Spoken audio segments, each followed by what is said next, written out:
ஒருவருடைய ஜாதகத்தில் கேதுவும் சந்திரனும் சேர்க்கை 1, 5, 9 அல்லது 1, 7 இல்லை 3, 11 அந்த அமைப்பில் இருந்ததுன்னு வச்சுங்களேன், அந்த ஜாதகருடைய தாய், அந்த ஜாதகையினுடைய தாய் இளமையிலேயே தனிமைப்படுத்தப்படுகிறாள் அப்படின்னு சொல்கிறது தான் இளமையிலேயே விதவைத்தன்மைன்னு சொல்லுவோம்.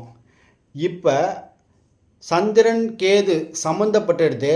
ஆனால் அந்த சூரியன், அந்த ஜாதகருக்கு சூரியன் எப்படிப்பட்ட நிலையில் இருக்கிறாருன்றத ஊர்ஜனப்படுத்தும் பொழுது அதை உறுதியாக சொல்லலாம், எப்படிப்பட்ட தனிமைப்படுத்தப்படுகிறார் அப்படின்றத. இப்போ அவங்க அப்பா வெளிநாட்டில் வேலை செய்யலாம், இல்லை ஏதோ ஒரு காரணத்துக்காக பிரிந்து இருக்கலாம்.